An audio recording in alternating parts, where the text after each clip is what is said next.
Bonjour à toutes et à tous, vous écoutez Cinécast, salut Thibaut. Salut Guillaume. Cinécast, c'est le podcast qui chaque semaine vous recommande des films à voir au cinéma, en streaming ou VOD.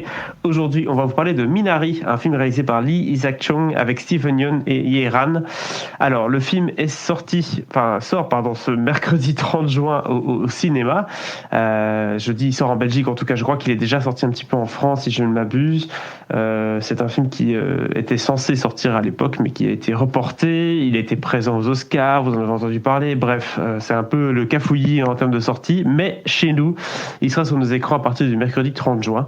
Alors de quoi parle ce film ? Ça parle d'une famille américaine qui est d'origine sud-coréenne, qui s'installe dans l'Arkansas parce que le père de la famille, donc c'est la famille Yi, veut devenir fermier. Donc c'est la grande ambition, hein. Il a travaillé dans comment on appelle ça, les gens qui doivent distinguer les sexes des poussins. Et là, il veut devenir fermier, donc il s'installe avec sa famille dans une petite roulotte. Il va devoir assez vite appeler la grand-mère coréenne afin de les aider dans cette entreprise. Alors, faut-il voir Minari ? On vous dit ça juste après un extrait de la bande-annonce.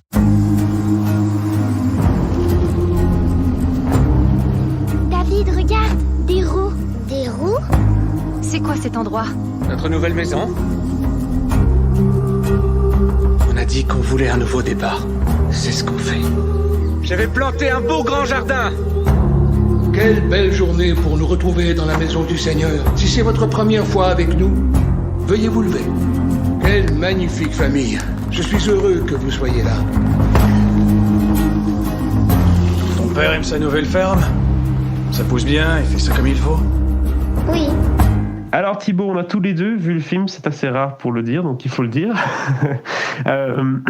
Dis-moi d'abord un peu toi ce que tu en as pensé et quelles étaient tes premières impressions. Écoute, déjà le moins qu'on puisse dire, c'est que c'était un film assez attendu quand même, hein, parce que c'est le film qui faisait un peu partie de c'est souvent aux Oscars, dans les 5 nominés dans chaque catégorie, il y en a 3-4 qui sont fort attendus, dont on parle depuis des mois et puis mais qu'on connaît pas trop en Europe parce qu'ils sont censés sortir plus tard, tu vois. Et Minari, il fait partie des autres justement, hein, de ce film dont on sait pas grand chose à ce moment-là. Et donc forcément, quand tu es déjà nommé dans toutes les cérémonies et qu'on parle un peu de toi quand même, enfin en tout cas de plus en plus, c'est assez t'as forcément envie de voir ces films, quoi. Et ici en plus, c'est réalisé par Lee Isaac-Chung, réalisateur américain d'origine coréenne, avec Steven Yeun, pareil, américain d'origine coréenne. Et qui parle de ça, vraiment, c'est un film qui parle de ces gens qui ont une double identité, hein, qui viennent qui ont deux cultures. Et c'est assez rare de voir ça aux États-Unis avec la communauté asiatique, je trouve. En tout cas, j'ai l'impression qu'il n'y en a pas beaucoup des films qui parlent de ça. Il y avait The Farewell il y a 1 an ou 2, mais je veux dire, globalement, il y en a assez peu. Bref, je réponds pas du tout à ta question en disant tout ça, mais ça me semblait quand même intéressant. Mais du coup, qu'est-ce que j'en ai pensé ? Enfin, donc, du coup, t'as compris, j'avais très envie de le voir. Et j'ai beaucoup aimé, vraiment, j'ai beaucoup aimé parce que c'est un film qui est plein de promesses, qui a l'air de pas grand chose comme ça, et puis en fait qui se révèle petit à petit et qui est quand même plein de promesses au départ, parce que tu vois rapidement les thématiques qui se dégagent du film, et puis le mec il délivre, quoi. C'est-à-dire que le résultat, c'est assez canon. Ouais, c'est assez canon, justement. Au début, quand j'ai appris le synopsis du film, moi, j'étais pas très intéressé par l'axe forcément sud-coréen, etc. C'était pas vraiment ça qui m'intéressait. Ce qui m'a vraiment beaucoup intéressé en tant que jeune père, forcément, c'était une sorte de transmission, entre guillemets, intergénérationnelle entre les enfants, les parents, les grands-parents, etc. Et c'est vrai que allez, ça me touche beaucoup pour l'instant dans ma période de ma vie. Donc, du coup, déjà, le sujet m'intéressait pour ça.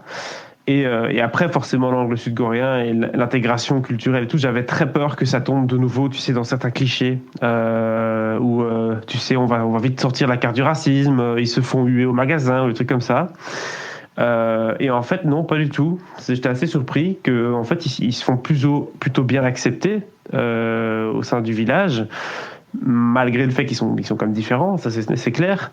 Ça, j'ai bien aimé parce que c'était du coup plutôt une approche spirituelle et culturelle qu'une approche vraiment de racisme ou de haine. Tu vois ce que je veux dire ? Et ça, c'était pas mal. Je trouvais ça assez intéressant d'aborder aussi cette espèce de poursuite d'immigration, parce que finalement c'est des gens qui sont nés aux États-Unis, ils ont grandi là-bas, ou en tout cas c'est une famille vraiment américaine, mais il y a quand même encore du boulot pour être intégré dans cette culture américaine, et j'aime bien la manière dont c'était montré, c'était très intéressant. Donc voilà, déjà pour moi ça valait le coup.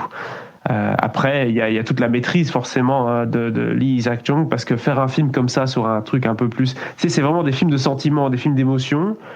C'est pas un film qui brille par tous les rebondissements qu'il y a dans son scénario ou par des grandes set pieces comme on dit, mais il te touche et il grandit avec toi au fur et à mesure du visionnage, et à la fin du film on peut être que plein d'émotions. Donc c'est vraiment la belle recette de comment faire monter la sauce, quoi.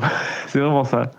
Ouais, c'est vrai que oui, t'as complètement raison. Et ce qui est assez fort en fait, c'est ça parle de choses toutes simples en fait. Bon, pour nous c'est compliqué de comprendre parfaitement tout ça, parce qu'on a toujours vécu dans notre pays, ou presque, on n'a pas tous ces problèmes d'intégration, etc. Mais ce qui est fort, c'est qu'il montre que parfois ça tient vraiment à des petites choses. Ce processus d'intégration tient vraiment parfois à des petites choses, mais qui comptent énormément. Et ce que je trouve aussi encore limite plus intéressant dans le film, c'est le moment où la grand-mère arrive. Elle vient de Corée du Sud et elle rejoint sa famille. Et les enfants qui n'ont jamais vu cette grand-mère vont vraiment devoir apprendre à connaître un pan de leur culture qu'ils connaissent pas du tout. Et donc en fait ces enfants ils sont déjà limite plus américains que coréens.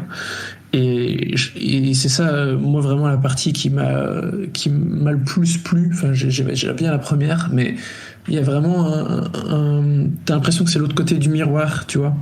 Et ça c'est vraiment très très fort dans le film. Oui, sans compter que la prestation de la grand-mère est juste incroyable. Hein. C'est plein de sincérité. C'est tous, hein, la grand-mère, Steven Yeun, le petit garçon. D'ailleurs, je pense que la grand-mère, si je dis pas de bêtises, elle a pas eu un Oscar de la meilleure second rôle féminin, non ?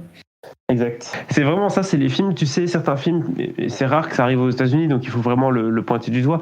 Certains films américains comme ça qui parviennent à être très réalistes et à la fois nous maintenir entre guillemets intéressés, nous maintenir en haleine, tu vois, faire cette espèce de mariage entre le film un peu social, un peu dramatique, un peu sentimental, et le film qui te donne envie de savoir ce qui va se passer après.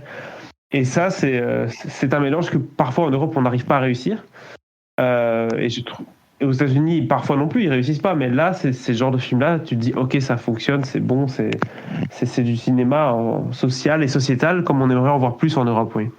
Et c'est vrai qu'ici dans le film, t'as vraiment envie de voir le père réussir à devenir le fermier qui veut être, quoi.